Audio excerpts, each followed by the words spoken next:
Why not? Unlike the world of crypto, which is rapidly evolving charts all the time, chart here for GME is a lot slower to move, which makes things a lot easier. And as you can see, since we did the TA the other day, things haven't really changed a massive deal. Not yet. Coming in for a bit of a cross here perhaps on the no sure thing indicator down below. Going up towards the 24-hour time frame. You can see that we had that cross over here when the prices dropped down and created that gap. We then crossed subsequently afterwards, and we've come in at this area of around about the $50 price point. In fact, the lows today have been $48.05 and the highs have been $55.24, giving us a nice range, 10% in terms of the price action today. That could of course continue. Now with this one, we're at a point where we've actually moved past the previous areas of support towards the downside. Or sorry, they weren't really support areas. The potential for support. Let me bring up the chart full screen and I'll jump up to the 3-day time frame, fit a bit more of this in here.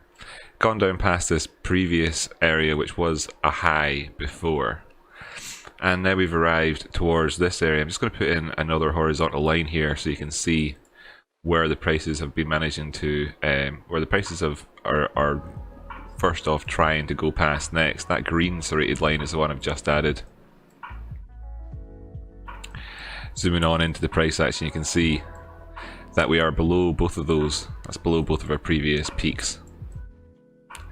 However, that was wherever the prices got exuberant.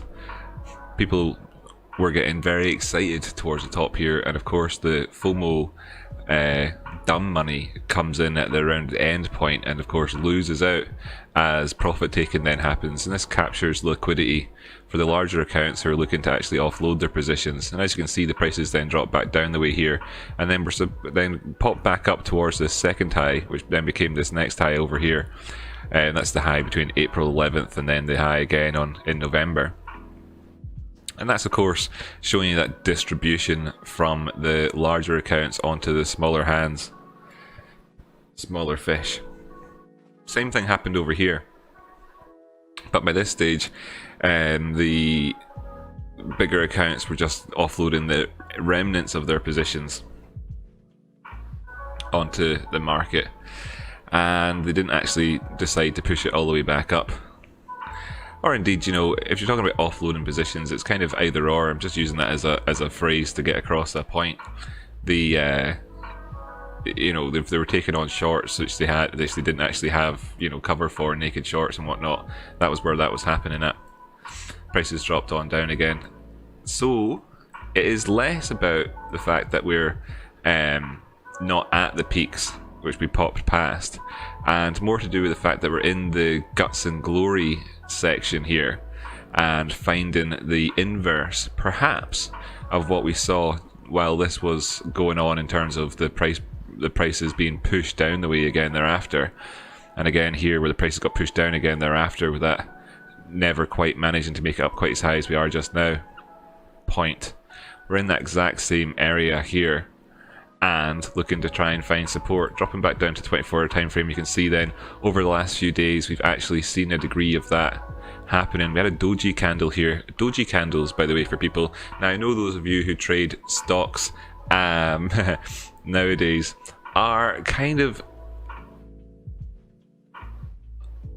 not as well informed perhaps as somebody who really wants to get into technical analysis. So there's certain ideas that you might not know about, and from what I've seen looking around on the internet about technical analysis for these things, there isn't any very good technical analysis, and it's not that much of a surprise. The good technical analysis, the very good technical analysis, doesn't live out there in the public domain. It actually exists in proprietary hidden arenas, such as within the confines of an investment bank, perhaps, or an asset manager, or indeed the actual savvy trader. And that information doesn't make it out into the other world. The people who write the articles that you read about on the likes of FX Street or wherever, or indeed on wallstreetbets, they are not really well informed technical analysts, you know, and they don't really know some things. So let's try and reveal a little bit of that hidden information for you, which you might be interested in. And here we can see just an example with regards to this doji candle just here. Now, doji is the Japanese word for mistake. In English, when people talk about doji candles, they tend to use the word indecision. They would call this an indecision candle. And I don't think that that's quite as informative as the actual translation of the word doji, which means mistake. And as you can see here, we came up and filled in this tiny little gap that existed between the two previous days' price action, and then were rejected back down the way. And it kind of indicates to you, perhaps, that there might be some mistakes on the go, or indeed indecision in the markets, depending on what sort of cultural basis you want to use for making your decisions here. And then subsequently, we've seen the prices ever so slightly move towards the top side, and the volume has been continuing to go down the way. It was going up on average, all the way up until the point at which we see this doji candle. This is the shorting coming in here. Now, these shorts are a combination of things, or these sell orders are a combination of things, of course. The shorts, which I just was kind of referring to, and as well the so-called weak hands. Now, it's not weak hands if you got in at around about $200 to relinquish your position anywhere on the way down here. As you can see, just looking at this chart alone, the opportunity cost of holding on to a position from around about the $200 region, especially in around this gap, was rife, and there was a great deal of opportunity cost, and especially when you consider then that you could get 4 times as many shares here where the prices are than where they were up and around about these regions. That if you had to let go if you had invested at $200 and then decided to let it go at $150, then maybe you had one share at $200. Just keep the maths nice and simple. Maybe you had one share around about $200. Then you thought, oh, I'm going to have to take a loss here on this one of $50 and sell out for $150. Prices come down here. Now you can afford to buy 3 shares rather than having held on to that one share. Okay, so you're actually in a 3 times better position having actually taken action here on your trade. And a lot of people did that. Okay, a lot of people did that. So while the chat bumping around on the internet was be strong, diamond hands, etc., etc., the stark reality, as this demonstrated by this chart here, is that people didn't operate like that. Not really. Not the ones who like money. And instead, they actually sold and got back in again. Perhaps. Now, what we're seeing here in terms of the volume is that on average, if you look at the volume down the bottom, I have the volume candles and I have a line running over the top of the volume candles here. And this line is a moving average going back, I believe, 20 periods. Let me just double check that. Yeah, 20 periods. So at this point here, we can see that the volume starts to go down the way. And that's because if you go back 20 periods. Alright, there's 20 periods for you, 20 periods. Throughout this period here, the volume was obviously increasing. And it's only then at this point here that when you go on an average over the period of the previous 20 periods, that you can see that it's less than it was on average during this period of 20 this 20 period section. Okay, so you can see that the volume is decreasing in terms of the average, whereas in actual fact, if you were to look at this just simply in terms of the last sort of, say, 5 periods, you can see that the big drop down in volume happened over here during this period of decline in price. So we could be on the cusp of seeing the prices increase. Okay, we could be, and this is a relatively healthy position to be in. Relatively healthy compared to any period in amongst all of this price action, which was all very, very, very negative. Okay. Those are some key takeaways, just initially key takeaways. Other things of extreme note and interest are the fact that the 236 Fibonacci retracement point came in here at the very edge of this gap. So when the prices did move down, in that period over, was this a weekend as well? I think it was. In this little period here when the hedge funds and all that got together in their aftermarket trading and pushed the prices down. They pushed it to a certain degree whereby any algorithmic traders that would be operating in the market would then get on side with them, having gone past the 236 and properly broken that. So they captured the interest of each other, the hedge funds, and they forced the hands of the algorithmic traders, and they forced the hands of many savvy traders who decided that they'd probably get better value by swimming alongside the whales rather than trying to swim against the tides. Okay? Then we push past the 382, and I'll just bring that onto the screen for you so you can see how that's operating for us. And as you can see here, that's right at this point where we have the high previously, the higher of the two highs, where the distribution had previously happened. Then the prices have come down a wee bit, but they've not managed to make it towards the 50% area. If they were to make it to the 50% area, from a Dow theory, this is the theory of technical analysis which was invented in the 19th century, a long time ago. If we were to come down to this point here, that would offer up, perhaps, from a Dow theory point of view, your best buy area, and that's of course at $35. Now that's kind of obvious, it's telegraphed to everybody. This price action here is anything but organic and has absolutely been forced onto the charts. Now it's not been printed on so much in the way that a low liquidity market can be absolutely manipulated and printed on by one or two players in the market, as you often see in cryptocurrencies or penny stocks, where you have the vulnerabilities and fragility in a market due to the lack of liquidity and of course due to the lack of educated and savvy traders. This is just inorganic price action which has been used to protect themselves in the face of course, huge losses.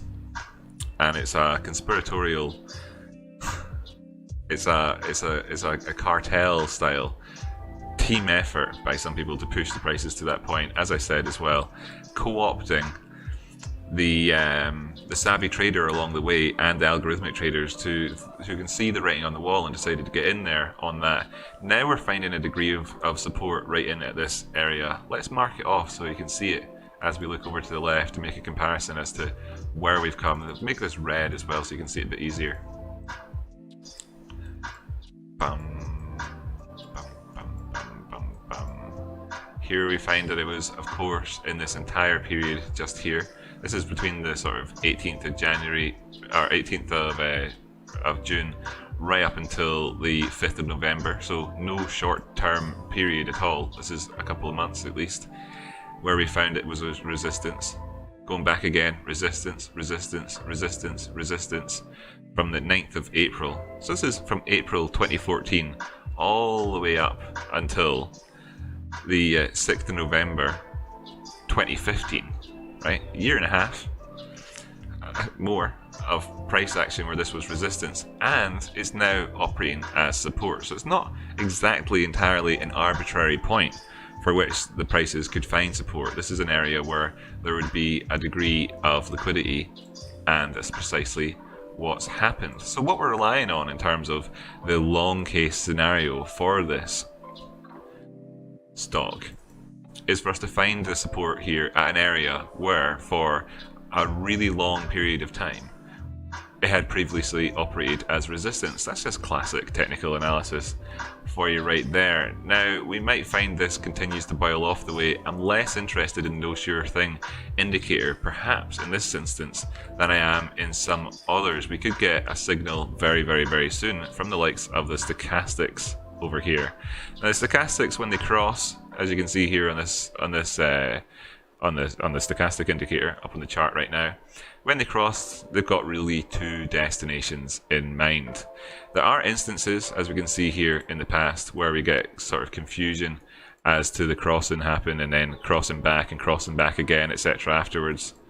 A few instances of that, of course there are, but in general, we go up towards the neutral line and back down again, or indeed we go up towards the neutral line, maybe consider things for a wee while as we saw the crosses happening in here, and beyond up towards the top side. And when that happens, you're looking at moving between the pre-established range, which means that if we do cross over here, there's a couple of targets towards the top side to be had. And in terms of percentage movements, they're vast at this stage compared to the lifetime of the stock. Say just not even the lifetime, but just looking back over the last decade, we're talking about far bigger potential than there has been in any of that other time. In fact, you could take months of price action at a time and combine it together, and you still wouldn't be talking about as much potential as what we've got here on this one right now. Now, does that mean that you're guaranteed anything? Absolutely not. There's no guarantees in life, but that still exists.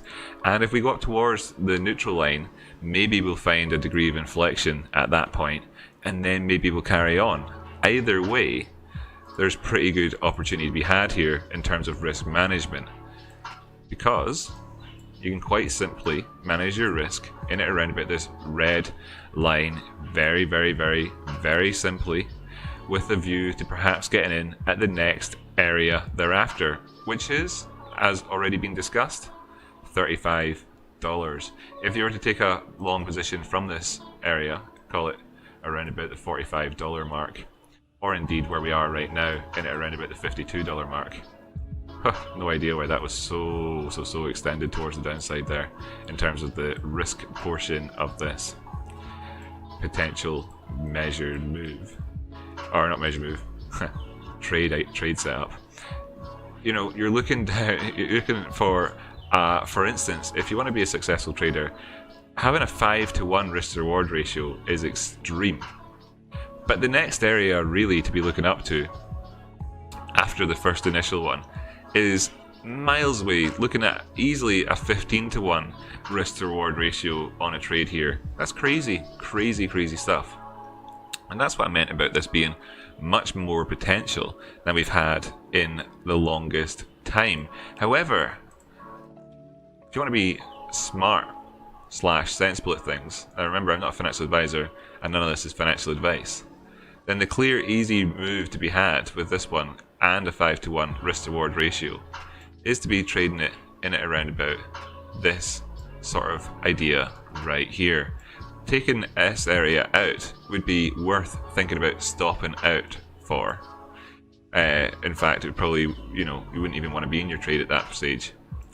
And instead you'd be looking at trying to come in here for potential for taking some of your profits off the table with a view to perhaps going on higher and capturing one of these higher profit taking targets. If you were to go all the way up, you're talking about huge risk to reward potential. So that's how you would trade in around this area. And what would give you the idea, if you did take that trade and prices moved a little bit in your favor, that you were onto the right thing? Well, in terms of whether or not you were onto the right idea with this cross which happened on the DMI, this negative cross which happened here, you've not got that yet. So you had the cross, and ever since, the momentum in the market and the strength of the trend has hugely diminished. We haven't got an increase in the strength of trend this entire time. That's to say that really the adjustment which happened in price was an event which was perhaps ended, as indicated by the ADX continuing to slope towards the downside very rapidly. However, if we see another cross here between these two lines, that's the DM negative and positive there, and the green crossing towards the top side, we are in a position where the ADX is actually still sufficiently high to turn around and immediately start indicating to us that there is indeed a strength going alongside this movement as a trending potential towards the top side. We're right there. So what you'd like to see is, of course, this crossing over and the ADX moving towards the top side. We want to see a positive slope on the DM positive. We want to see a positive slope on the ADX. And we want both of these to be above the 30 line here. Ultimately, looking at this area of 40 and saying, will we make it past there or not? Coinciding almost certainly with movements up past the previous resistance area, which didn't actually act as support on our way down. More indications of positivity would come from this being confirmed as a local low. This area where we have recently come in for a low, if that were to be confirmed as a local low, then you'd have bullish divergence over here. Bullish divergence of the hidden variety. Okay, that would be continuation divergence. That would suggest to people, and of course if you don't know what I'm talking about, that's fine, and you can find educational material on my channel if you want to check that out. But you'd be looking at hidden bullish divergence here, continuation divergence. That's to say the potential for strength towards the upside to come flooding back in again. How does this really work in terms of layman's language? Well, if you consider this to be strength or perhaps momentum, and we look at the depth as the strength and momentum police fly past outside my window. If we look at this as being strength and the depth at which it dropped down to, indicating to us that there was such a massive degree of that strength in there.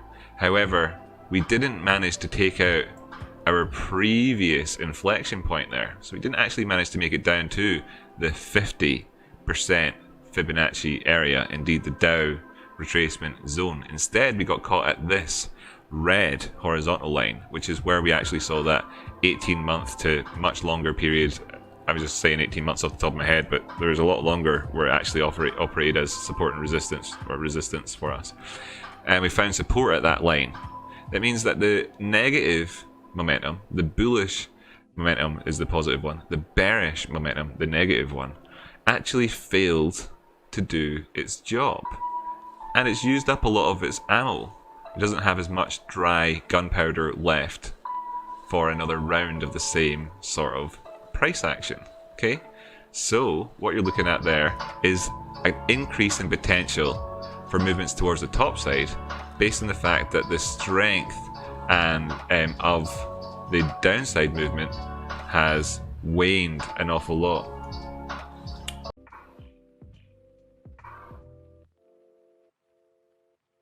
Hi friends. Seems that Streamlabs decided to just crash on me there, so my stream stopped rather abruptly without me actually knowing it had. How unfortunate, when everything was going along so smoothly. So I'm not entirely sure quite how much of the technical analysis for the old GME that you caught there, but never fear, I'll just kind of rewind what I was saying and go through a few things again and then catch up to where I was before, and we'll continue on with the show. Also, I've no idea why the chat box wasn't working, so let's see if it's working now. Hi, great, excellent. I can see that Always Learning is in there and it is working. Drop me a like if you wouldn't mind. Let's see how many people we can get on this live stream today. See if we can introduce a few more friendly faces to the Rocky Outcrop community, the best trading technical analysis community that I am aware of in the world, and I have looked into it. And we're definitely the best.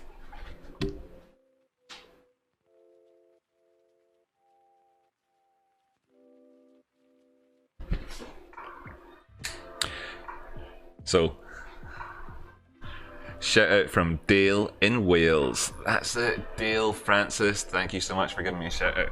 And I'll give you a shout out right back again. Thank you. I hope everybody in Wales is doing well and you're looking forward to getting those lockdown restrictions removed a wee bit. I know you've had to deal with a lot of stress recently, so I'm hoping that that gets good for you very soon.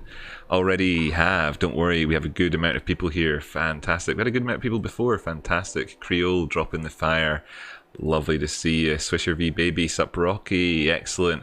Everybody in a great mood, fantastic to see it. I'm super pleased. Well, let's see if we can take up more or less where we left off. Now, I've been informed that what you heard me talk about last was dry gunpowder. Maybe let me know in the chat if all of these arrows, as I explained individual facets of the technical analysis, are familiar with you. Have you seen them? Did I get through that part or not? Did I get through that part? Nice to see you, Navanethan. Good to have you all here. Good to have you all with me right now. I'll just try and pick up from where I was before now, just as a little explainer to people who are joining us for the first time here today. My name's Rocky Outcrop, and I'm an experienced technical analyst here and a trader by profession. Now, what I'd like to say is that I am here to help bring you right up to that next level. You know, the level which you don't actually see on YouTube, but you're aware exists in the world somewhere, where people can look at the charts and really understand what's going on in a fantastic way, that you think to yourself, do the people on YouTube really know that much? Do they really know it? Well, I've decided to take the time and the effort to help bring you up to that level. I'm 100% confident that there's no one on YouTube or on any blog or news article website in the world who does technical analysis quite as well as I do. Okay, sounds big-headed. Please give me an opportunity to demonstrate some of that to you. Okay, thank you so much for joining me. Really do appreciate it. Divorce Court, D-I-V-O-R-C-E. Nice to have you here, my friend. Good to see you for the first time. Great name.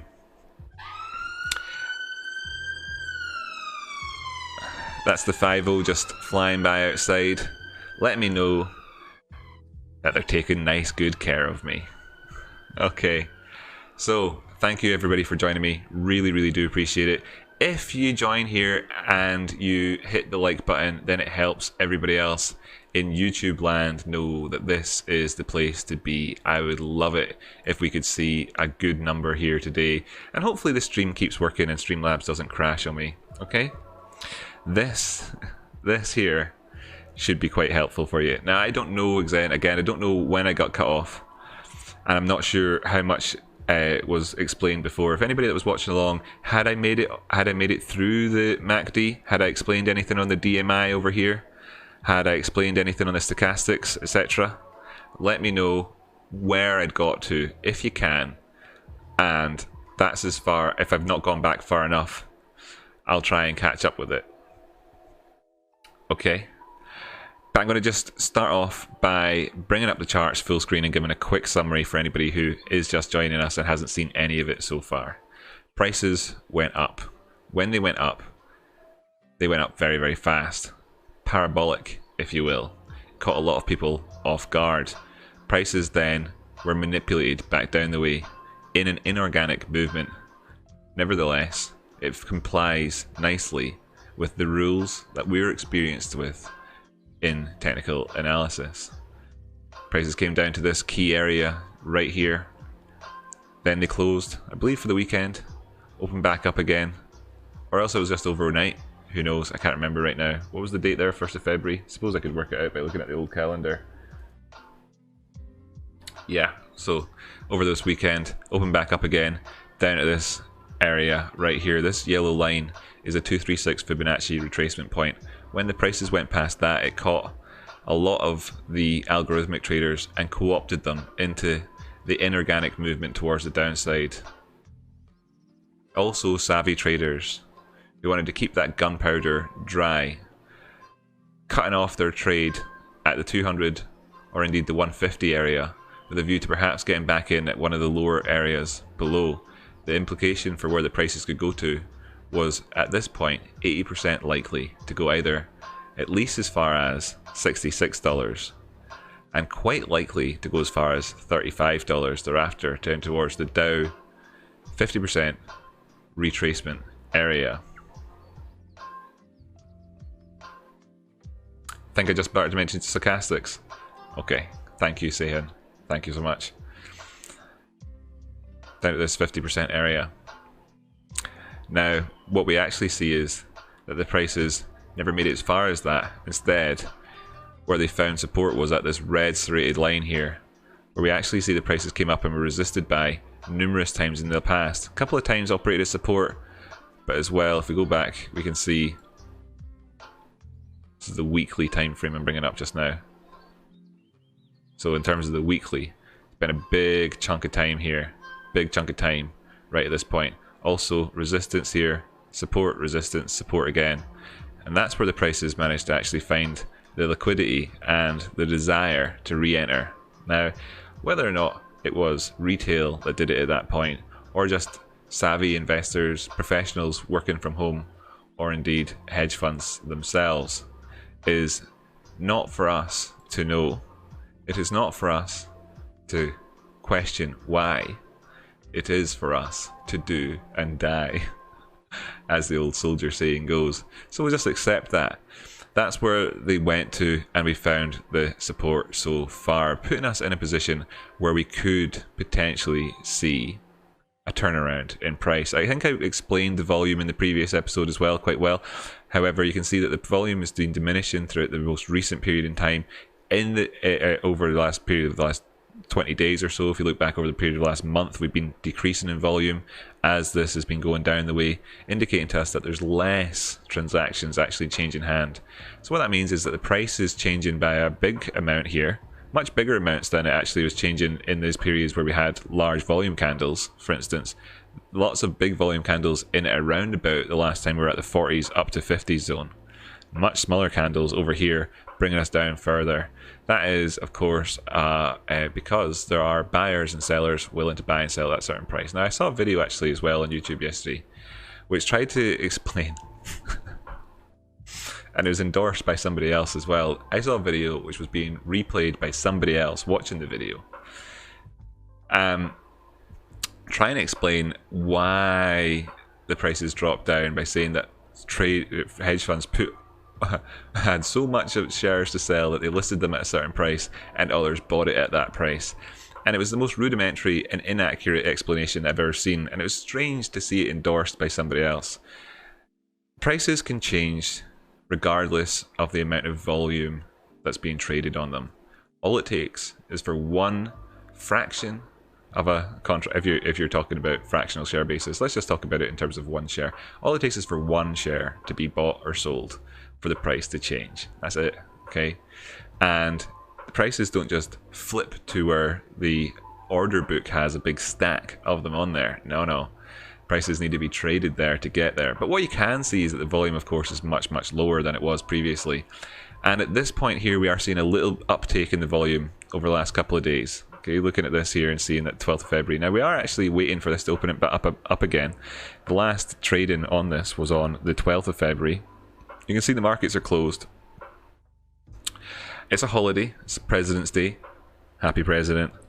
Happy President's Day. Hope he got everything he wanted for his President's Day. You can imagine Joe Biden under the president's tree in the morning, opening up his president's presents, taking out that red race car that he's been hoping for so much, saying, gee guys, thanks so much. This is exactly what I wanted for President's Day. And happy President's Day indeed. I'm very happy for good old Joe there. Anyway, let's continue on with the show. Bringing up the oscillators down below. And I see my computer's running a bit slow here, so hope. Come on. Yeah, good, we've not crashed. Excellent. And by the way, thanks to everybody for keeping the chat flowing, dropping those likes and letting everybody else on YouTube know that they're in the right place for getting prepared for their trading on everything tomorrow. We're going to be moving on and looking at stocks and shares as well. Stocks and shares?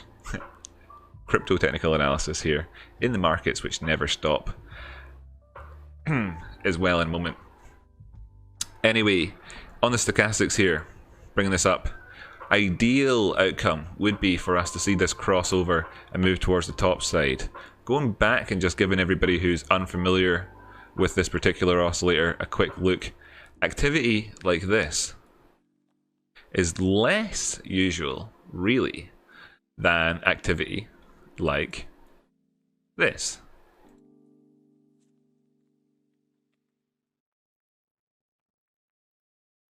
Okay? What we're hoping to see here is for the prices to move towards the top side and for the oscillators here, the stochastics, to change.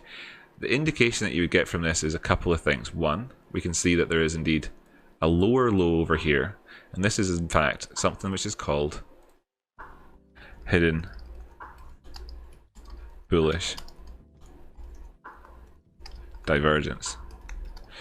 Now, I like to refer to this as continuation divergence. I think the name hidden bullish divergence is a misnomer. However, the taxonomy in trading was invented by people with without much imagination. It repeats itself an awful lot, and rather than thinking of a different name for this, they just decided to say that this was hidden, even though it's just as visible as anything which is visible divergence. Doesn't make any sense. Anyway, hidden bullish divergence, continuation divergence, bullish divergence could go towards the top side. What we're seeing here is a low, lower than our previous lows, while on the price action we didn't actually go lower, comparing where we've come here to where we were before. We needed to go all the way down as far as the 50% line. Now we can see this again here on the MACD. What does that mean in terms of the lay person who isn't really familiar with technical analysis? How can I explain this to you in a way you might understand? Well, this is the prices going down, okay? This is going down, but we're in an overall upward trend. We have actually been, by the way, in an upward trend on AMC since all the way back here in April, right? We've been in an upward trend. It's very distinct and obvious upward trend, okay? And this is all part of the same thing. You can say it's part of the same thing in some senses by virtue of the fact that we haven't even taken out our previous inflection point in the market here. This is just simply a higher low so far. Indeed, it would be a higher low, and all the way until we came down as far as $17. Although currently, I don't expect the prices to go down as low as that. If we do see the prices turn around and go out towards the top side and confirm this as a local low, then you would say that this is hidden bullish divergence, right? Forget that it's hidden. Just be aware that I'm telling you that it's on there. That's enough for now. But how does it work? What does it mean? Well, here we can see on this particular oscillator and this oscillator and this oscillator. This is the RSI that I'm pointing at just now. This is the MACD and this is the stochastics. We can see that they came lower than they had done previously, although the price action didn't come lower than it had done previously. So if you were to think about this from the point of view of somebody who was a free diver, okay? Diving towards the bottom of the sea, trying to pick up gems off the sea floor. They drop their gems in there, and they know that the gem that they're trying to swim down to capture is at this point here. That's where the bottom of the sea floor is. And to get it, they're going to have to swim down as far as that, or maybe even further, to get their hands on it.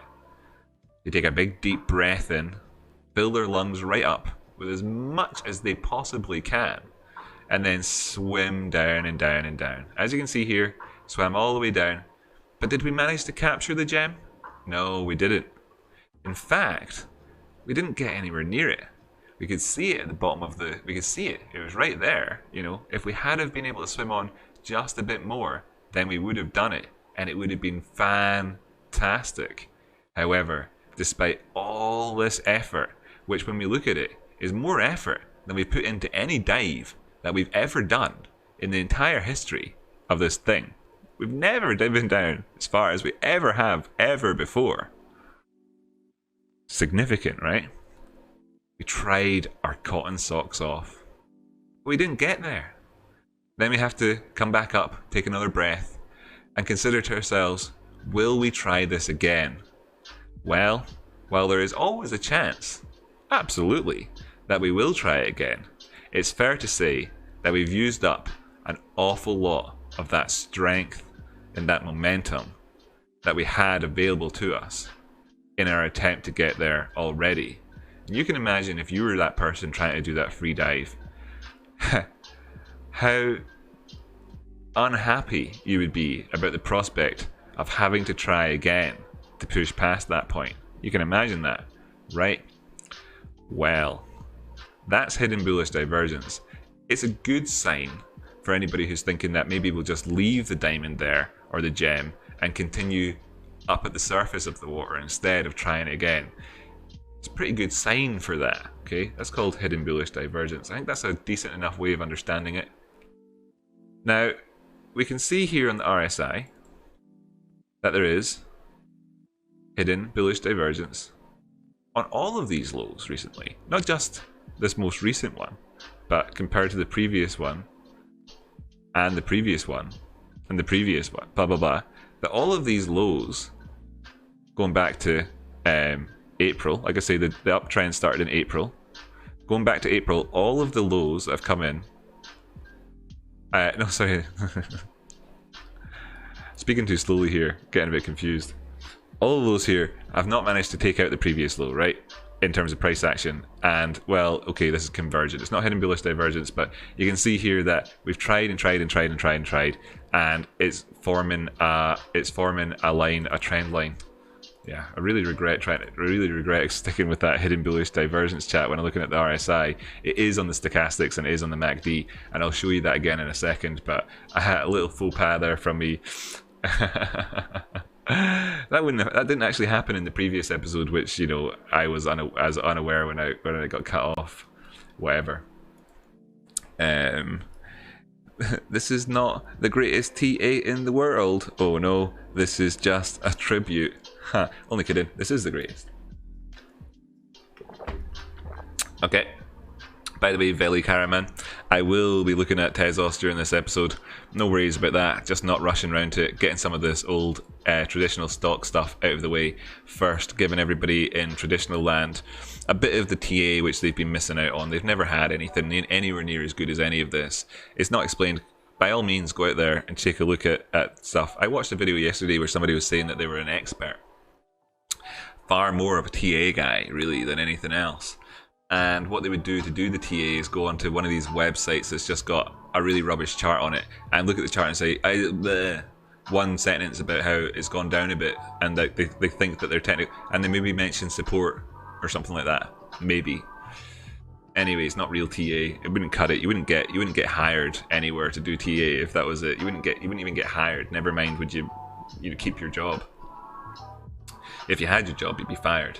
How about that? So anyway, not good. But then, look, so we can see this upward slope. We don't want to break this, right? That's essentially what we don't want to do. However, if we did break this, then you'd have that hidden bullish divergence until such times as the prices actually manage to push past their previous lows. Okay, so what you're looking at is the prices would need to go lower than 35 if the RSI were to drop down past the 40 point.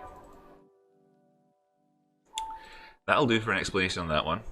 And then here on the stochastics, as you can see, we have the hidden bullish divergence with this low, much lower than the previous low, and we're just primed for potential cross here. Could be very, very good. If it moves towards the top side and we go in for, and coming up towards the neutral line, we could see a degree of inflection as we've seen in the past. However, if we manage to actually find our feet and continue to move towards the top side, even just with a target of the neutral line, the middle point of the stochastics, then in terms of price action, what you're looking at is for us to be able to move up to, first off, this area right here at around about 65. But then, in fact, your next target towards the top side is at around about 144 dollars. The way that you would then think about this is if you were getting in around about now, and I, for the life of me, don't know why the red area of that tool is automatically so big. There's no reason, no need for that. Come on, TradingView, sort it out, guys. Anyhow, the way that you would manage this type of concept, perhaps, now I'm not a financial advisor, and none of this constitutes financial advice. Don't take it as tax information, financial investment information, anything, and always do your own research, of course. As you know, you've watched YouTube before, you know the rules. Way that you would handle this, perhaps, if I were to be thinking about it, this is how I would think about it, would be along the lines of going for a 5-to-1 risk to reward ratio on this one. So if you're just getting it around about the current prices, then what you'd be saying to yourself is that I wouldn't want to see the prices drop down lower than 48 before I would be happy to relinquish that position, because the next target thereafter would of course be 45, where you could get your next entry and have another 5-to-1 risk to reward. However, it's all about, in terms of this, looking at this, it's all about this potential for the reward. And coming up here, you get an easy 5-to-1 just to move up towards the next zone at 65. Now, if you actually take up towards certain areas, like for instance this little point just here, you're already looking at a 16.8-to-1. But if you go on up towards the next area afterwards, 35-to-1, it's crazy. What does this constitute in terms of potential profit and loss and volatility and risk and reward and everything else? Well, more potential on this than there has been in the entire history of this chart. Bearing in mind as well that this is on logarithmic, and what we're looking at here is bigger percentage moves than we've ever had, ever, in the history of GME. Ever. So, oops, just undo that. I'll continue to show you this. You know, I don't know how long you would want to see me showing you this, but in terms of any of this risk reward, much bigger than we've ever had before. So just as a sort of little shout out to you, it's easy to manage your risk in this zone. Very easy looking at these key levels. And the reward for doing it appropriately is very big. What would we like to see to know that we're actually making the right decision then at that point, and we've got in on a good trade? What would we like to know? Or indeed, for all of you diamond hand monsters out there that decided not to take advantage of the opportunity cost of just simply closing your trade at $150 and buying 3 times as much at the current rates, and you've still held on to your positions based on this notion of diamond hands. And fair play, I respect that. I respect your tenacity. A lot of respect for that tenacity. However, there is a better way of being, and you've stumbled across this channel now. Be sure to hit that subscribe button so it's added to your favourites, and you get this sort of information all the time, elevating you from, you know, up to the hero levels of trading. What you'd like to see here would be for a cross to occur between this purple line and the green line. The green line is the positive DM. Purple line is the negative DM, DM minus. This is the DMI.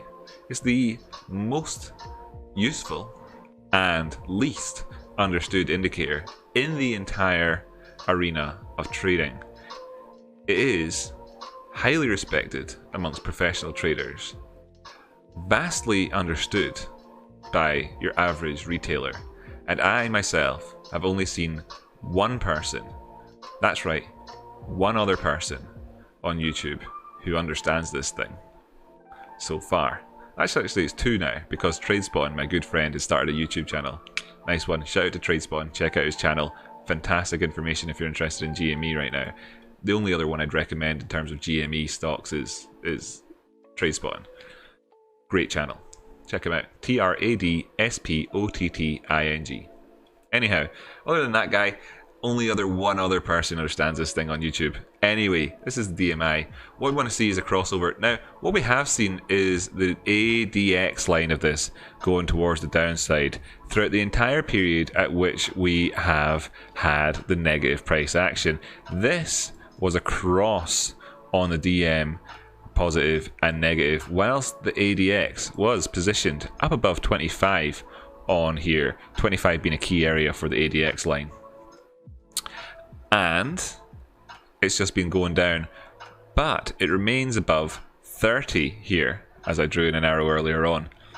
If we see a cross here in the next wee while, this will be a beautiful, wonderful signal to say that the strength here, which this ADX represents the strength, is in a position to actually increase rapidly in the direction of the positive trend if it crosses. This is how you know if your trade turns out to be a good one. Now, indeed, whenever you bought at this price, when the prices were around about here, and then didn't sell, this crossover here was a good indication to you that you perhaps should have.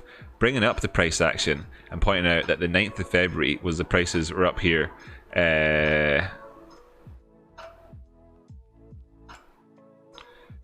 And you could have got out at various price points, 30% higher than they are now, for example, and then got back in again for a better thing. Now, that's done. That's in the past. That's gone. What we're looking for is what's going to happen in the future. A crossover here, very, very good for us. If this happens, that'll give you a confirmation that your trade is the right one. And then the chances again of us coming back down and trying to reach for that gem, that diamond at the bottom of the sea floor in the face of this hidden bullish divergence is extremely unlikely at that point. Now, of course, it is possible, but it just becomes a case of likelihood and thinking in probabilities, as if you are wanting to trade in the zone, you are recommended to do so. That's a good thing to have in your corner. Just checking in with what they're saying in the chat here. Does the fundamental regarding short interest and short squeeze give any weight onto the chart? Yes. It's an interesting metric to look to. Does it give weight onto the chart? Yes, it does. Nevertheless, in terms of actually determining your entry, your exit, the risk that you're taking whenever you enter a trade, no, it doesn't. When people spend half their video talking about things like the short interest, etc., what they're talking about is the potential for things to go flying incredibly, to go flying away off the way off, and to catch a lot of people out. Now, no, it doesn't really impact on things, not massively. And I'll perhaps just jump over real quick to the Bitcoin chart to show you how this can happen in a far faster mode. Now, in terms of Bitcoin, the information you get out there about this sort of stuff is all false as well, just like in the way that it's false on the in traditional worlds, because there's always the option to lie and manipulate that data. Anyway, looking over here at Bitcoin, we can see that in today's price action that we saw a drop down in price in this candle here. In fact, from yesterday down to the lows that we had of around about 8%, okay? Significant stuff, more than enough to completely wipe out anybody who's trading in with, say, 10x, for instance. If you can imagine something like an 8% move happening on a forex pair, then there would be worldwide headlines about it, right? So it's a big move to have happened. Now, this happened here and it pushed the prices down. Now, we saw this with what we saw here. In fact, maybe it would be better to show you this on the link chart, since I've already got a drawing on here to kind of demonstrate what this looks like in the grand scheme of things. If I just bring this up, is that depending on how you've drawn in this wedge, on this particular chart I had it drawn in like this, what happened to do was cause a retest of this pattern, and the technicals will give you this information about where your risk and reward is, regardless of the method in which you use to get there. Now, as we can see here, this is formed into a great big wick. Now, if you'd have shown me the data with regards to the distribution of shorts and longs, and then the potential for volatility, etc., I might have been able to say to you, well, hey, maybe if we do what we can see here as being a technical risk and a very real possibility of coming back down and retesting this zone, maybe if we do this and then find a recovery, it'll actually result in a great big wick being on the chart, yada yada yada. Now, do you really care what it looks like at the end of the day? Because that's what that discussion really is about, because it's talking about money flow and it's talking about the potential for stop hunts and everything like that. And then in terms of how that actually translates onto a chart for you, it might end up looking something like that. Now as well, that's not the only chart that I have drawn out for this thing, because there's a couple of different ways of looking at that just there. And if I bring up this chart, you can see that actually, you know, you could have said, well, maybe instead of it just being a retest of the wedge, we might actually come all the way down and test the lower end, if you like, the demand line of this overall pattern, right? Maybe that's how it would have influenced you.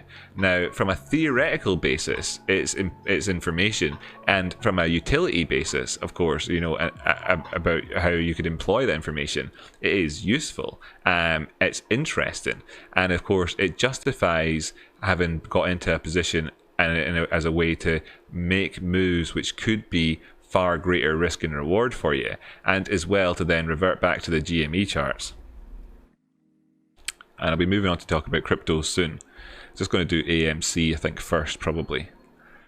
To go back to the GME charts, all this information has really told us is that there was greater potential here for a move up the way and then subsequently down the way in terms of the willingness for prices to move in the face of diminished volume and price action, in the face of reduced transactions on the exchanges, making comparisons to previous points in time where we actually saw bigger volume candles, certainly bigger ones than we're seeing right now, with far smaller movements in terms of price, because of course there's less chance of somebody being caught out of position. So there is greater potential for instance, and then that was good. But when was this information that people are talking about useful? Well, it was useful back over here and stuff like that, as a way of saying, now if we do go towards the top side, it could be at some points explosive, etc.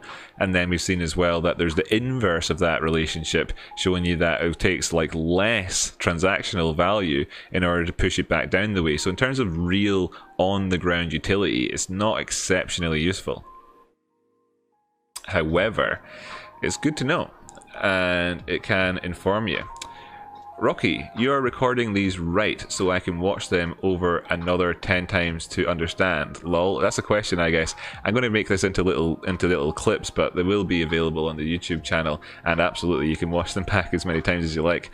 I hope I help. I hope I help at least bring a little bit of clarity to you with regards to trading. So what would be my conclusions then, therefore, with the GME chart? Well, based on the oscillators down below, we are in a position where we're primed. We're primed to start to see the trend go up. The counterintuitive point from looking at these is that we could actually see more of the same, but what we need to see happen, if we want to see what shorters need to see happen, is first off to take out these price areas over here. So you're talking $35 is the first thing you need to really take out. Of course, you could find support in here at 45. Oh, as you can see, that is where the 50% is. I don't know why I said it didn't come down as far as 50%. I guess it must be between the recordings. Whatever. It's all good. We're totally all good here. We came as far as the 50%. Fantastic. Happy Dow days to everybody. Yeah. Happy Dow days to everybody. So, but you know, we would need to come down as far and take out the 35 area and push on to the 618 afterwards. You'd have to do that in order for this to get, you know, I guess that's a bit of a moot point. I'm saying the prices would need to go low, but if you're talking about whether or not the prices will come down to the likes of, you know, $13, etc. again, then you need to push on before we go up the way, okay? Before this becomes a local low. Right, so in terms of needing to do it, what we need to do if you're looking to short this, if you want to talk about it from that point of view, is before we get anywhere near the price point of say 78, we need to go to 35. If you're looking to short this long term, that's what you need to happen, right? So from the point of view of somebody who's long in it and looking to manage their risks, you know, so long as we stay above that, we're doing very well. But moreover, we've come in here for very, very, very important key areas for us. I think this changed slightly when I moved it. I think what happened is I moved this, didn't I? This is what happened. I moved it. That's why I'm confusing myself. I moved it by accident, and in my undos, I didn't put it back in the right place. That's why the 50% is off. There we go. And 50% actually lines up closer. Let me just get this right. Yeah, 35 is where the 50% is. Perfect, right on that last area. Yeah, fantastic. There we go. Everything's back in alignment again. Right, so you would need to go back down towards this. You'd need to go down towards the 50% Fibonacci retracement and actually hit this and take it and probably, you know, take it out. At the very least, you would need to see the prices come down and at least get a candle that comes down to $35, at least, for you to be able to say that this is maybe not a positive looking chart. Okay, that's where we stand right now. Now, how you manage your own risk and choose to enter and deploy your trading in amongst these zones is going to boil down to your own strategy, tactics, and appetite for risk and reward, of course. And I'm going to leave those decisions with you. But that's my conclusion to be drawn from this here. In the face of volume which diminished during the period at which the prices were declined, I'm going to say that this is inorganic, that this has been manipulated. Then I'm going to say that as well here we've managed to come down to a key area which was previous resistance and support, very, very significant over a long period of time, and we didn't break it again. We've also managed to put in hidden bullish divergence, and the ADX is still positioned in such a way where we can recapture the upward strength of trend very, very nicely. Scrolling back into the past, it's actually been since over here in July, and then June and July was the last times that we saw any degree of the ADX, the strength of trend, diminishing. And overall in this period, as it happens, we didn't take out our previous lows in this area. We did have a low that came down here in April. That was the start of the bull run in terms of GME, and then since then we haven't really taken out any of these lows. This here, of course, was diminishing price action, but the low to be looking to, of course, was down there at that lower than $3, $2.50 area, and we didn't do it. And then since then we've had the strength of trend in place, and it's very much possible for that to continue on the way. All you can really talk about is possibilities and risk. There isn't any predicting the future, but in terms of any TA that you're likely to have anywhere on the internet right now, especially for free, but including every single source which is paid for, you're not going to find anything better than this, ladies and gentlemen. You just aren't, okay? Right? You just aren't. Now, if anybody has any specific questions that they'd like me to answer, I'm more than happy to do so, and I will circle back round to do them again. But that's my conclusions right now with regards to GME. The risk to reward on this one is better, well, the risk to reward over here was better than it's ever been. It might be as good as that and could supersede it, especially if we see a VW type affair. However, it remains better than it's ever been for its entire life on this stock right now. That's the general conception on this one, until such times as we've taken out $35. If we actually come down to $35 and then retrace up the way, then it becomes 50-50. By the way, I want to say to everybody, thank you so much for joining me. Those of you who choose to hit the like button and help share this out the way to the rest of the world are very much appreciated. If anybody actually does do that to the likes of Twitter, etc., very, very much appreciated. And I hope that you appreciate as well, not appreciate, you know, in terms of like, oh, thank you, but in terms of being able to internalize and accept and onboard this information. I hope you appreciate the information that we're doing from the point of view of the traditional markets. Now I'm going to do this one for AMC. Spent a great deal less time looking at this one than I did with the GME stock there. However, there's good reason for that. And you'll notice as I stretch this out the way, there's good reason for that. It's because you've now been educated quite well with regards to a quick analysis of these stocks. If I were to point out where this low came in at, you'd probably think to yourself, hey, it didn't really take out this previous area over here, while the MACD came lower. Nice. You'll also say to yourself, hey, when we look at the RSI, this has got this upward sloping line on it. And we haven't taken it out yet, either. Decent. You'll also think to yourself, there's other things that are worth noting. One is how the moving average here is above the current price, sure, and it's red because on my customized RSI, this is much better. If you want to get access to this dead easy, over there at gumroad.com/rocky.outcrop, you can download the text files and add them to your own trading view very, very easily. This here is sloping down the way. That's not so great. We have come below the neutral line on this one. That's not so great. But we're also aware of that this is as much as they could possibly push it down. And that's all they managed to achieve. And we put in this potential for this hidden bullish divergence. Now this will become confirmed once we take out the $7 area. At the minute, there's risk. But when you're buying and selling risk, which is your job, put an R in that job, don't know why, this is your job as a trader, is the buying and selling of risk, not the buying and selling of the underlying asset. You're actually only ever concerned with the risk associated with that asset, and that is, of course, where you determine your reward. That happens, to be in around about $7 is where that risk area is. Now, of course, if you're looking for confirmation on this one, I want to carry it on up the way. Taking out $7 is going to give you nice confirmation on that. The likes of people who've actually, averaged out their trade, and there's a guy I watched recently on YouTube who's got in and his average price is above $8 and he's happy with that. The reason why he's happy with that is because if it comes back to his break even, there's a good chance of it going on the way. He doesn't need to sit there and think to himself, oh, I'm going to have to close at break even, I'm going to have to take my money out at break even, I hope it gets back there. Instead he's thinking, I hope it gets back there, because if it does, then my position suddenly becomes a good one. So if you're looking to get a confirmed trade, waiting for that confirmation, then that's a decent enough price point for you to be looking at, $7.75, where you could then draw out, of course, your risk to reward and say to yourself, well, I want to carry this trade on up the way towards that area, and I'm not willing to lose any more than a sort of 5-to-1 risk to reward here. And that's dead simple then.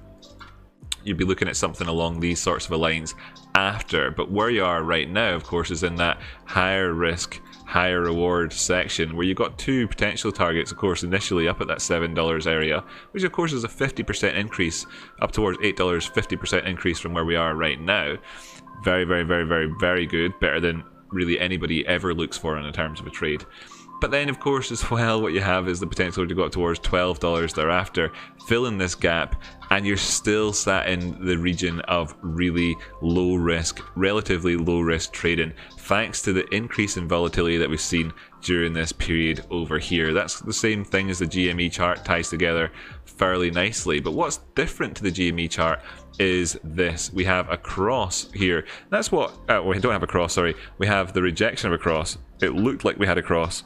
Looked like we were coming in for a cross right there with this the ADX going down and crossing over the two DM lines, the DM positive, DM negative. So the DM positive was coming down here, the DM negative was coming up here. It looked like they were lining up for a cross, possibly here on the 9th of February, and they didn't.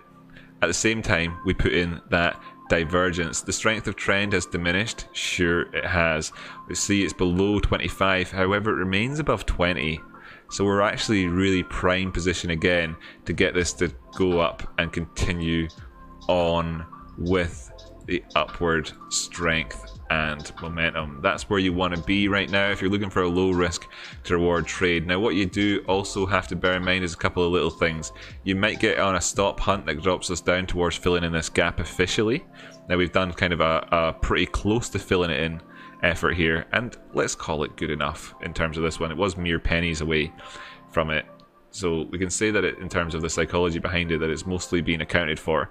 Nevertheless, it's still actually there and very much a real possibility. That would actually offer up your best potential buy for you in at around about the $5 mark, $5 and 15, 16, 17, 18 cents. That would be the best buy area for you in the next near future, with a less than 10% move coming in to take you to that zone. Nevertheless, You could even be trading this from where we are right now. If we do take out that zone and move down the way, that's a different story. There isn't actually even a gap here really worth talking about. Again, you could make the case for it. There is a very small gap here of, what do you call it, 385 down to 375. So you're talking, you know, a few percent, a couple of percent, some pennies in there, 10 pence, 10 cents to get you to go down that move. So, you know, it is still there. That would be your next real worry for you.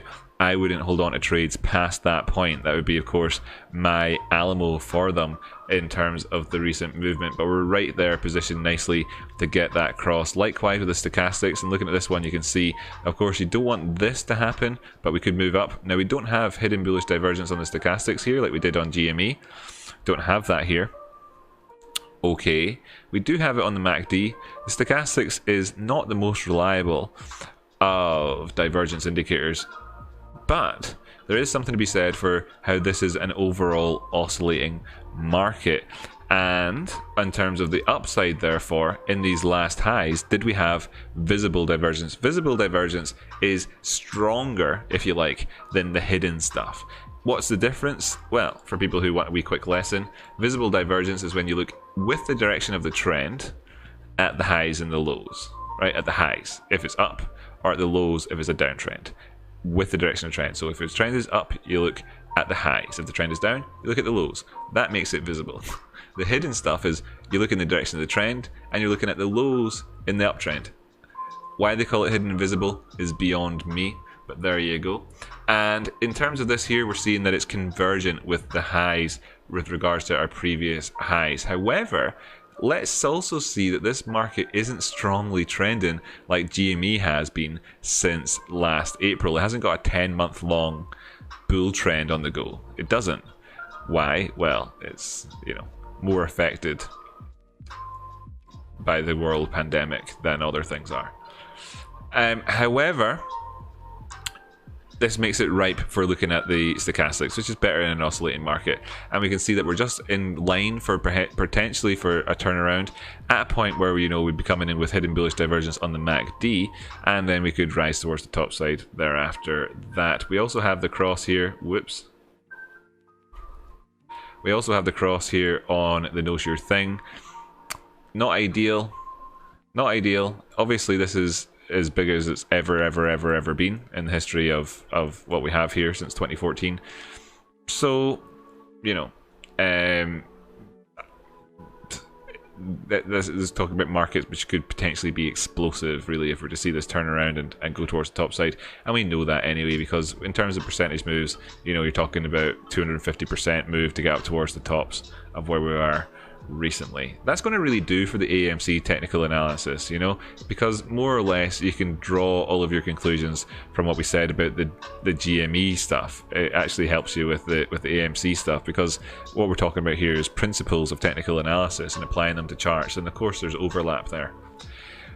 Nevertheless, just to conclude, your best buy point on this would be if we were to come down and fill in that gap down there at about $5.16. Now, that's not actually necessarily going to have to happen. We've done enough in terms of the recovery towards the top side in these two green candles to say that maybe that's a little bit foolhardy to look to. Nevertheless, it is a possibility.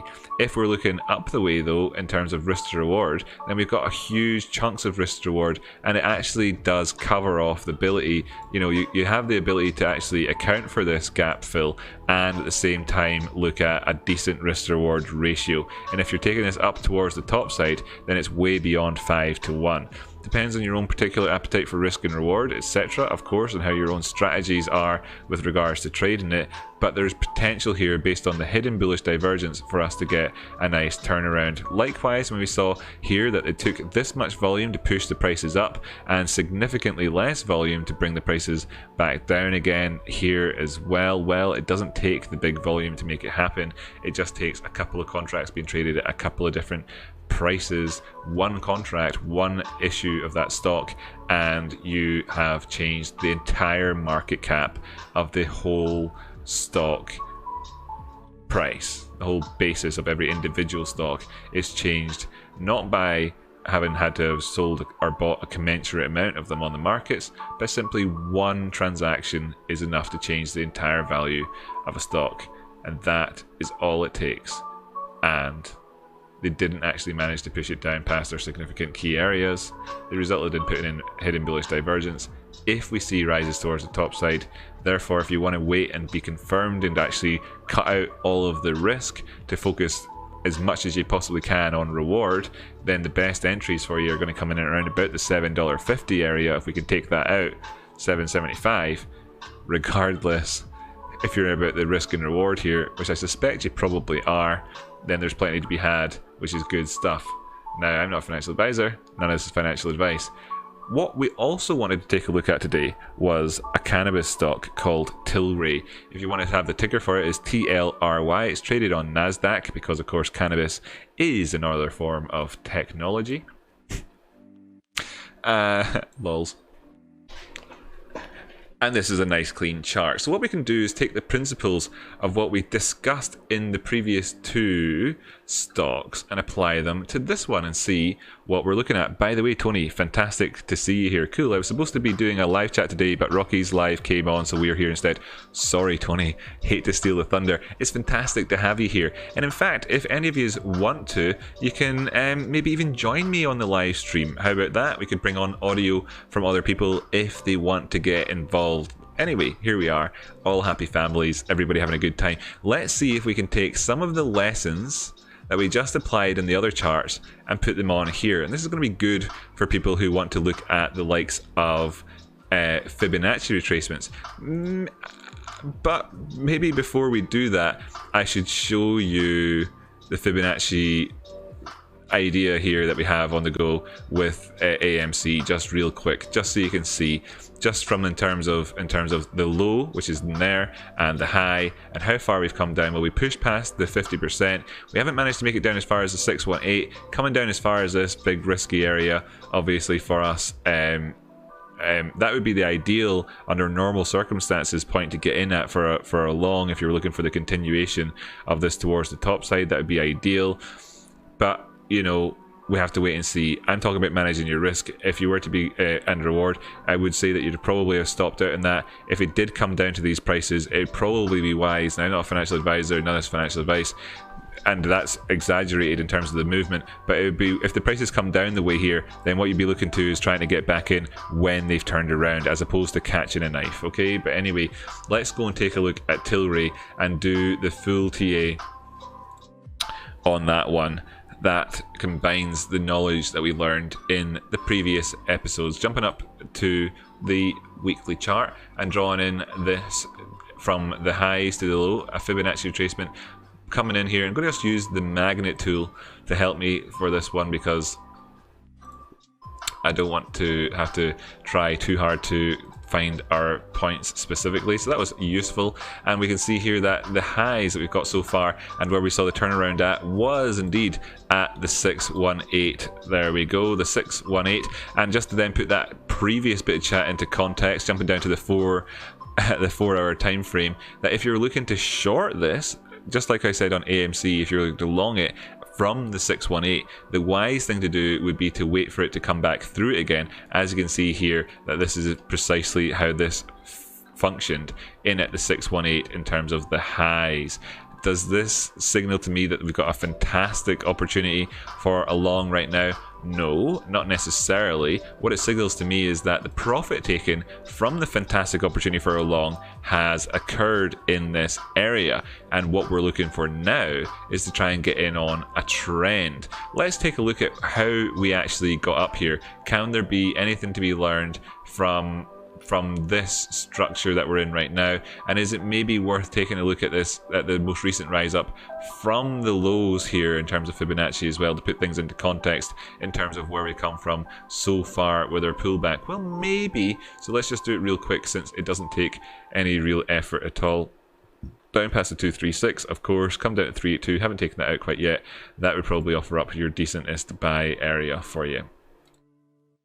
That's the all-time highs to the all-time low Fibonacci retracement. And of course then, if we were looking to beat our all-time highs and go up to big profit targets, you could be looking up as high as, you know, $6,000 really is your target on this one if we manage to make it on up the way. But the next target really beyond the 618, which is the current target again, is up at $106. We're at $37 on average over this entire course. That's your average price of the stock since it was introduced in, you know, this entire lifetime on the Nasdaq. The average price that anybody has paid for it is $37.50, and if we look at the price right now where we are, it's $29. So we're actually still in a position where you could say that we're below the average price. And not only are we below the average price, we're below the average price in terms of percentage. We're below the average price by nearly 20 to 25% below the average price, you know. So there's opportunity here just simply in terms of a reversion to the mean on this one, but we have already reverted to that mean and come back down the way. That was all from the weekly time frame. As you can see, the volume was picking up there, and that was good to see. Let's take a look at the highs. Now we can see this is the discussion then in terms of the divergences, etc. What we're looking at is these highs. We can see that there's a high here, a high here, and a high here. Okay, we've got those three highs to look at in this overall upward trending move. So when you're looking in the direction of the trend and you're looking at the highs, what you're looking at then is classic visible divergence, and that is of course the warning divergence, the stuff that tells you there could be a bit of a pull back. Bringing the MACD on a screen here, you can see very much getting these higher highs on the go. Nice, that's what you want. You can also do this same analysis on the RSI, and in fact this is probably one of the better ones to do it on, although it's debatable which one is more accurate for you. But you can see here that of course we've managed to take it out, and it's not even, you know, it's actually looked like it could be a close deal, but it wasn't with that most recent push up towards the 618. So in many senses we came up towards the 618 here, and we did it to take away the chance of there being bearish divergence. At this point here, looking back the way,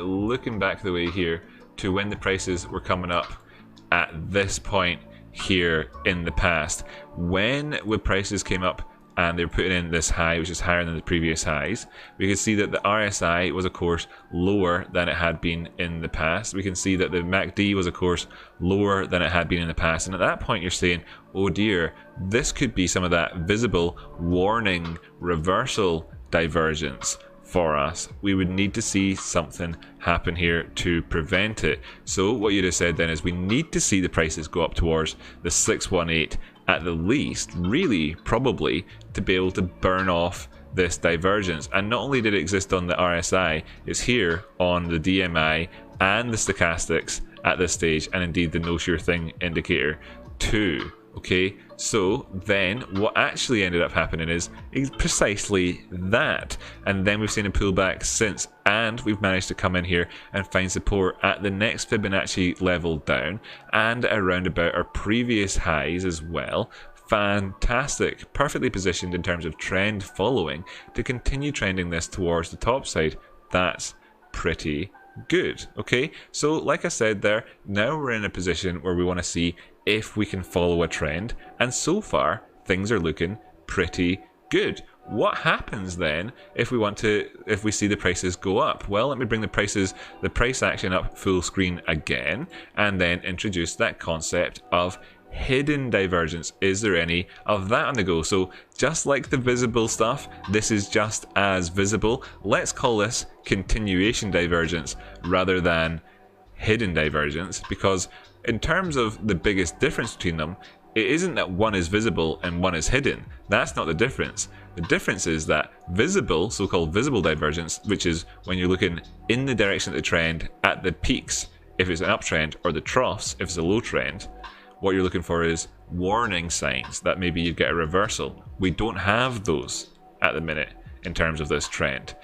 When you're looking at the lows in an uptrend for the so-called hidden divergence, what you're looking for is continuation. And it's like that analogy that I made of the free diver trying to swim down at the bottom of the sea to pick up a diamond, and then of course thinking, oh, I used up all the energy I had and my lungs were filled to capacity and I couldn't make it any lower. They don't feel totally inspired to give it a second shot thereafter, right? That's what we're looking for. So we have this upward trend just here where we're finding lows coming in that are higher than our previous lows, bringing up the oscillators down below. What can we see here? Now, what is this compared to this low? Okay, what is that in the MACD? What is this compared to our previous low? What is that? Okay, need I go on? I don't think so. We have hidden bullish divergence or continuation divergence. That's very, very good. Score 2 for the trend followers. In terms of the DMI, now we've already looked at this in terms of divergences for the upside. How about we see, is there any hidden divergence on this one? Now, when it comes to divergence to do with the negative aspect of things, it is hidden on the DMI more than it is on any other oscillator. Add into that complication. But what we can see here is that the negative strength, the DM negative, came higher at this point than it had in the past. So we're saying if this negative strength here is 25, and then this next low in the price, so the negative strength coming up as high as 28, okay, then it's fair to say that while the negative momentum tried as hard as it could, the lungs were filled up with as much air and it swam as low as it could, it didn't manage to take out its previous lows. Therefore, what we're seeing is convergence on the top side and the visible side, and we're seeing divergence on the low side on the DMI. That's another one in the favor of the bulls. Bringing up the DMI yet again and looking at this, well, couple of little things. We did go below this point here, which is 40, and that's a very, very strong area to have broken below in terms of the DMI. Score 1 for the bears, perhaps in that sense mitigated somewhat by the fact that we'd actually come up here as high as the as high as 75, but up above the 60 line on the DMI. Now, it's actually fairly rare for that to happen. As you can see here, this is the last time it happened, and scrolling on back the way, this is the other time it happened, and this was a negative sense. Bringing up the charts here and showing you that this was, of course, the bottom of the price action, and indeed the start of the upward bull trend. Then over here you can see that there was a peak in the price action here, and of course this was the start of something fairly decent in terms of really not finding that we were able to push on any lower. So from a structural point of view, after this point here, when we came up above 50, we didn't take out our previous lows. What we see in here is we've come up to a very big high, and the reason we did that, in some senses from a technical point of view, was to avoid the bearish divergence. We needed to see the prices come up to here to avoid that, and they successfully did so. Thereafter, not taking out the previous lows, and indeed coming in with hidden divergence. Bringing up the MACD here, you can see that there was indeed hidden divergence when that happened last time too. So, lovely stuff. What we're seeing is a repeat of the same thing again. Score 3 perhaps in favor of the bulls. On average, a net positive perhaps in terms of how this looks. Indeed, just as the most basic sense of this, we're seeing that we have the positive placed above the negative, not crossed, above 30, which is good, perhaps below 40, which is of course natural following on from where we've seen in terms of the real highs previously coming in. What does that mean? That means we have managed to reset the oscillators somewhat and given us a good chance to burn off any potential for divergences towards the downside. Then we've seen the ADX sure sloping down the way, but where it's positioned right now is unarguably in a real position of strength, having come in here with a high followed by a higher high with lows that are also trending up the way. This looks good, ladies and gentlemen. In terms of the stochastics, we're seeing something which we saw on the other charts just a little bit ahead of where that was. We're coming in at this point and we're asking, will we get a low which is coming out and taking out both of the previous lows? But we're also getting the bullish divergence here, the hidden bullish divergence, continuation divergence between our previous two lows. Very good. Score again in the favor of the bulls. Now we've come into the oversold territory, so perhaps in a real ultra basic sort of trading 101 point of view, this is where we can expect to find a potential for a turnaround and can say that the retrace is complete. Of course, this is looking like it could go on down a bit. You can see the distinct difference in placement between the two lines that form the stochastics over here. Incidentally, on my stochastics, I like to use an exponential moving average, and that is, of course, you've got the green line here, which is the main line of the stochastics. Then you've got the exponential, this average moving average line, which operates as like a signal for the cross, and I like to use the exponential. Now if I just pop on the simple moving average, you can see more or less the same place as well, so it's all good, it's all gravy, everything looking okay. Big difference between them though, could see a little bit of pain in the meantime, but I don't want to see us taking out these previous lows.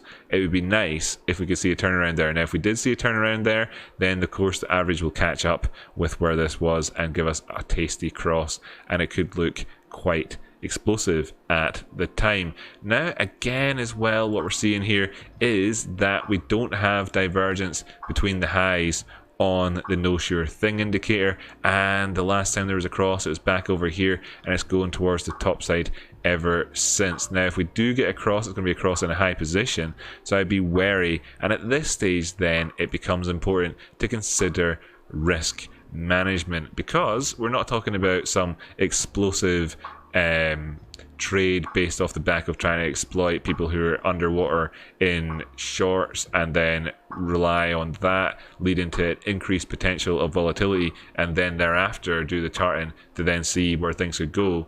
To answer that question again from always learning earlier on, what we're looking at here is more of a trending type scenario, in which case let's try and think about this in a sensible way as well. Coming in from the last real significant lows before the top side, it's probably fair to say that that is in this price point over here at 428, dragging in this Fibonacci retracement tool up to the highs. You can see that we did indeed take out the 236 here, and that's offered us up our resistance today. Bringing this one in here, drawing it white so you can see it a little bit easier. I'll also stop extending the lines to the left. We don't need them extended out that direction. Okay, so we're below the 236 on this Fibonacci, but we've not made it down to the 382, and we're finding it operating as resistance for us. Perhaps what we want to see happen here is for the prices to then, of course, take this out for our confirmed entry on a trade, and this offers up that distinct zone of where your risk and reward is, like we spoke about with the AMC charts, with your equivalent of the 775 trade entry point on AMC coming in here in terms of Tilray at that 36 zone, which of course is saying to yourself that we're now above the average price it's ever been, giving you double confirmation on a trending move perhaps towards the top side thereafter. In terms of, however, the whether or not we can continue to trade this towards the top side, let's bear in mind the movements beyond the 236 in terms of the bigger time frames. As you can see here, we're not trading today, and the movement here which took us below the 236 happened after we came down and closed yesterday at 30 not yesterday but Friday or whatever at 32, and in terms of a percentage move, there was very little for you to do in terms of getting out, but you could have, it moved 11% down for the subsequent days open, or 10% down for the open, and then it came back up and gave you the opportunity to get out if you liked to manage your risk appropriately, if you're willing to be savvy and snappy with your investment at 25% higher up on a retest of that 236. Now we're in a position where we've come back down again and the prices are at 28. So there was plenty of risk management to be had here, but it takes you to be nimble. In terms of if you were to then just cancel out a trade in the future, if it was already in a good deal of profit and you were simply looking to try and avoid further capitulation towards the downside, this sort of strategy of looking at this price point is probably somewhat useful for you, but that isn't the only way of managing it, and given the confusion that's in here, it's probably worth drawing in some other lines. You have something, for instance, like the, well, you could look at this in terms of the 4-hour time frame, looking at the Hull moving average. If we manage to actually, cross over this one, maybe that's something. Not so super looking just in terms of the initial start. How about looking at this in terms of the Ichimoku cloud? And then of course this is telling you that unless you take out your actual significant lows, this inflection point here, not really at the meantime counting for anything. In the future it will, but just now not so much. Maybe you'd be managing your risk that way. And of course as well, you can look towards your lagging line as well for taking that out. If we move up and then down again, perhaps that's how you'd want to manage your risk. There are numerous different options, but those are a little bit more complicated. Perhaps instead what we could talk about is simply managing your risk by using a series of moving averages. As we're looking at this trend towards the top side, taking all the drawings off here and saying a couple of things at once. As you can see, if we were to cross down below all of these moving averages, that would be a very big sign for you. But also, if we were to see crosses of the moving averages themselves, stretching this price action out, so you can see that while the yellow line is happy enough to cross over the green line from time to time, those are actually just kind of mostly been operating in terms of false signals for us. Really, when it crosses the green. However, if the yellow line, the shortest period moving average I have here, and this is done on the atomic number scale, if you're familiar with nuclear physics, which I'm sure all of you are, and of course quantum physics and the small stuff, then these numbers of 8, 18, 36, 54 will be no surprise to you, because they are of course the numbers of the atomic weights of the key areas for covalent bonds to happen between atomic structures. Okay, but anyway, that's just a bit of a joke. But anyway, those are good numbers to be using, fair enough. If we see the 8-period moving exponential moving average actually manage to successfully cross over and we get a reversal of all of these moving averages, maybe at that time, if you're in a decent trending move, is when you could take profit, and that might be one of the earliest signals you get beyond looking at market structure, price structure itself. Okay, that's my conclusion with regards to the Tilray stock. I hope that was useful, and I did try and put in a good deal of effort. We've been at this for quite a while already, and hopefully that's something to be enjoyed by people. Thank you so much, by the way, to TradeSpotting for hitting like, and for anybody else who hits like out there. Let me just double check I am still streaming and everything. Yep, still streaming, everything going well. Been at this an hour and 15 minutes. Let me just check in with the chit chat here and see. Now we only have 17 concurrent viewers according to my screen, 19 perhaps, I don't know, something around about 20. Pretty disappointing numbers, to be perfectly honest with you. I'm really quite disappointed after that. Well, what you tell me what it is that's led to that happening. I've seen other things in the past get a lot more. Is it purely because I'm talking about on my thumbnail I've got the Bitcoin logo rather than something else, or is it because it's President's Day? I wonder. But also, let's talk about here the ratio of quality information to, of course, audience numbers. Am I doing okay here? Am I giving everybody the best that they could hope for? I think that in terms of, it's not a one-on-one technical analysis session, but I'm all ears. You've got opportunities to talk to me here, and it's all good as well. Awesome stuff, Rocky Outcrop. Some great stuff there for everybody of every level. Thank you for that, Trace. Well, Tony Wright says, don't get emotional and chase a candle that has moved really fast. Just take your time and apply the TA you're learning here. Great tip for everybody. Alex says that he is entering a trade on the third touch point of a trend line on the 1 hour chart. Oh, he's asking, is entering a trade on the third touch point of a trend line on the 1 hour chart a bad or good idea? Should trend lines be drawn across greater timelines to validate? Well, let's just discuss this topic in a bit more detail for people who are not aware of it. Now, in the Technical Analysis 101 series that I'll be putting out eventually for people whenever I get round to doing it on Patreon, by the way, and if you want to support the channel, and I'll just put a little link in here,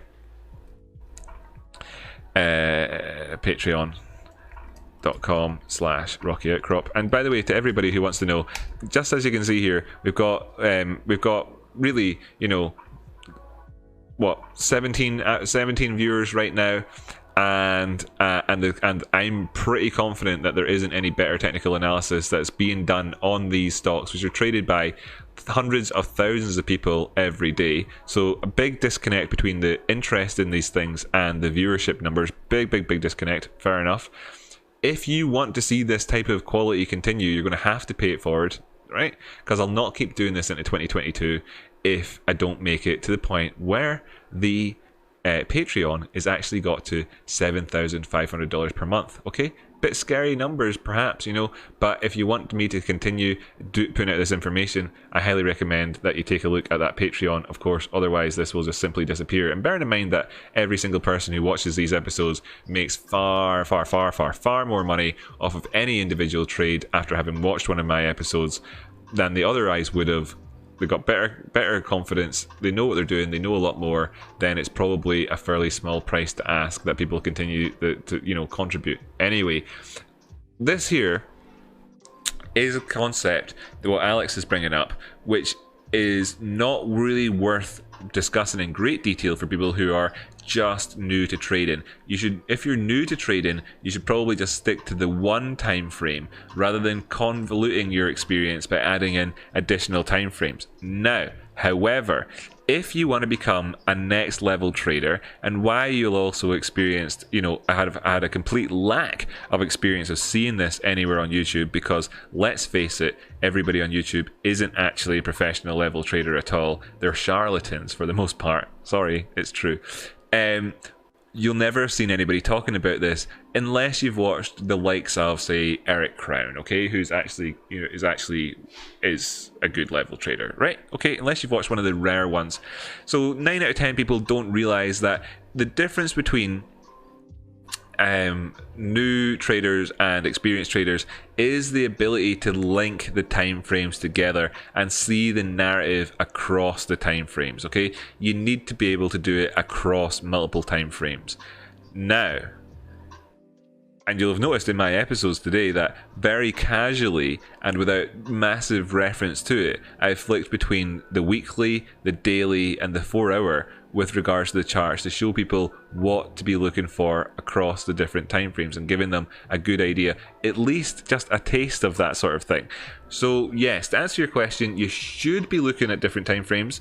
However, to also answer your question, if you're relatively new to trading, you probably will end up encountering more problems than you solve, or raising more questions than you answer by focusing on that too much, okay?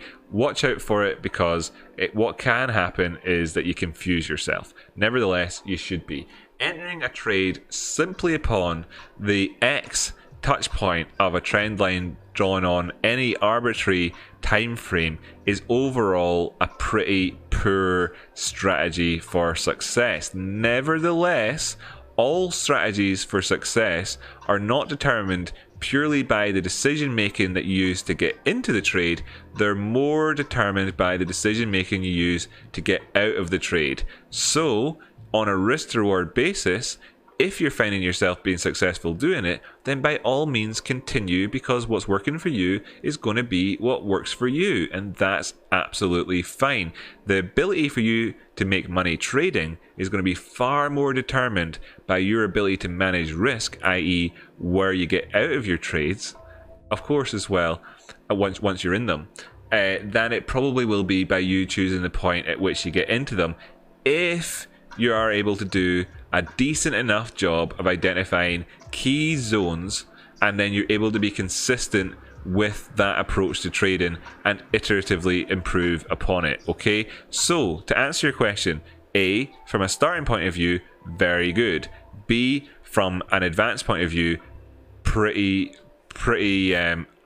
likely to find you being scuppered fairly quickly with that as a fairly arbitrary point of view. The third touch line on a diagonal trend line. Diagonal trend lines are less reliable than just straight up horizontal trend lines, okay? Much less reliable than them. So there's that.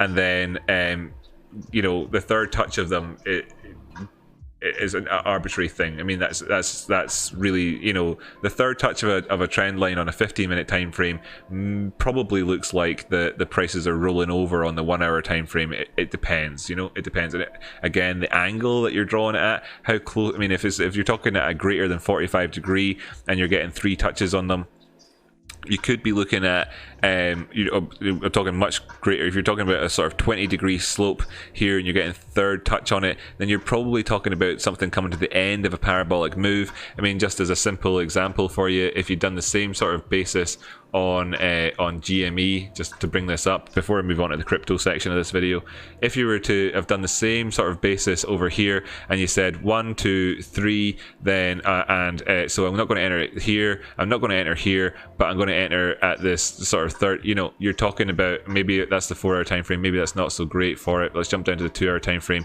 so you can see a bit better, and it's non-logarithmic, so yeah, it kind of needs to be, doesn't it, when you look at it like that? So, you know, it depends. Like, so we've got this point here, this point here, this point here. So you're kind of coming in and saying, you know, it depends. This is an arbitrary example, so it really depends. It's not very good. Again, you know, how are you going to draw in your trend line? Where is it? You know, etc., etc., etc. Nevertheless, as a starting point for you, just getting into what you're doing, pretty reasonable way of doing it. I highly suspect when you talk about third touch, etc., you're talking about low term time frame stuff, most likely overall, you know, because you're not waiting for days and days and days and days and days. At what point and what side of the trend as well are you looking at? Are you getting into it on the third touch? Are you moving towards the top side, the downside? Is it in congruence with the previous trend? So here you're saying I'm going to get in on the third touch of this, but of course you're talking about taking a long here, when quite clearly at this point here in the trend here, you're in a sort of downward trend and move. Maybe not. I mean, this is GME again, don't want to confuse things, but if this was coming from, and previously it'd been higher and higher, and this has just been trending down the entire time, then what basis are you really taking it off of? Because obviously you're counter trend trading at that point without even realizing it, or are you going to go with the trend, etc.? So without any real multiple points of confluence, you're cutting yourself short there on that one, by the way. The Dead Money Alistairs says, I've noticed that exact thing. Tubers are just repeating the few things they've learned to use. Also, they're just repeating the few things they've seen other people talk about. I, myself, have got a following of technical analysts that are quite big. For instance, the likes of that Martini guy. He likes to watch my videos. I think he's a great guy. He's absolutely welcome to. Great guy, good stuff. You've got Crypto Newton. He watches my videos. Great guy, good stuff, excellent. But you might not have heard of either of those two. How about Matty Greenspan? Matty Greenspan. Hi Matty, hope you're doing well if you happen to be watching right now. He doesn't talk in the chat. He watches my videos as well. You know Matty Greenspan. He's got hundreds of thousands of followers. Now, again, big disparity here between stuff. I'm really proud of those things, you know, those facts. But whatever. Third touch on a 4 hour is more accurate. Thank you, Peter. So it really depends on what time frame, what you're looking at, etc., etc. And really, you know, to jump back over to Tilray as well. To jump back over to Tlry, bit dyslexic writing that one in there. Then this is the current situation here in the 15-minute time frame. Again, confusing stuff, right? 4 hour time frame, however, if you're looking at this and saying, I'm going to wait for the third touch, you know, and no problem with it, then what you're looking at is getting in at around about now, right?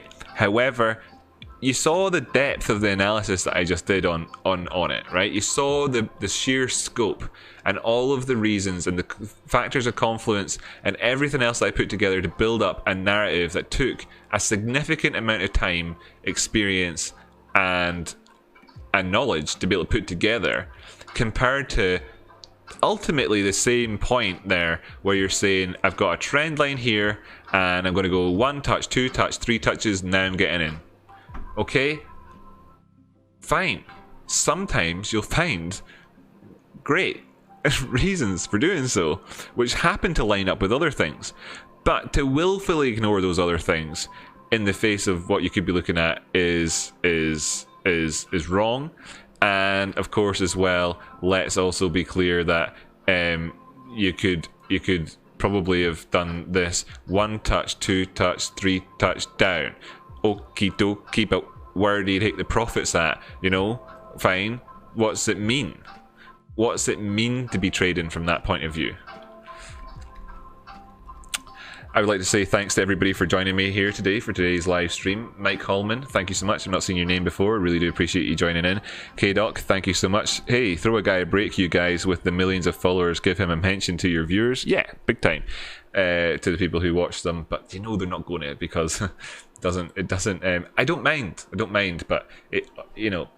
Anyway, like that's the thing. That's not what we're all about here. I don't mind. I don't want somebody else from outside of the community, which these other people are, influencing the growth of this community. This community is going to grow naturally and organically from within.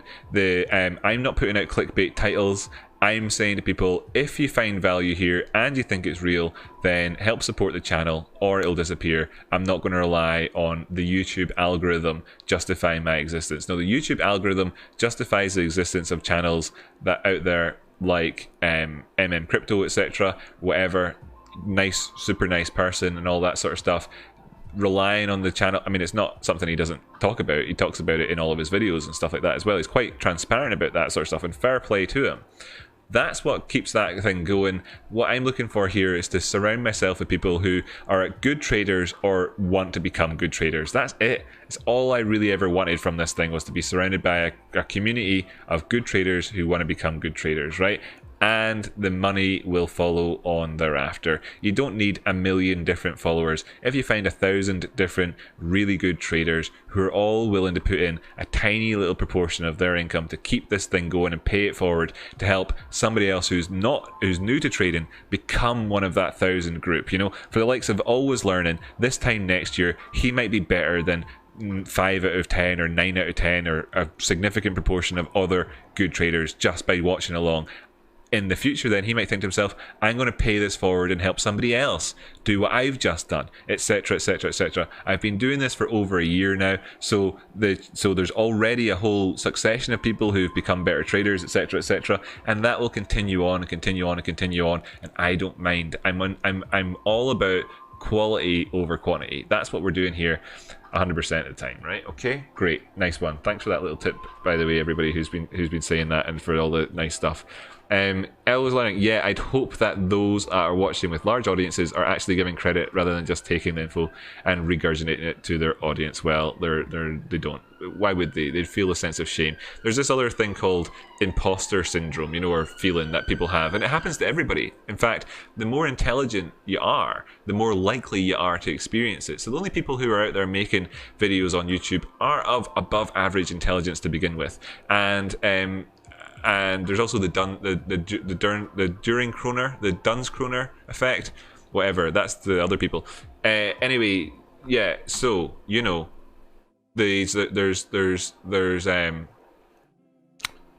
this feeling that people have of, I need to be seen to be being, you know, authentic myself and all the rest of it, and they find it difficult to do that, and that's fair enough. I understand, they're human beings, right? And they're just trying to do something and be successful, and I don't mind, okay? I don't mind.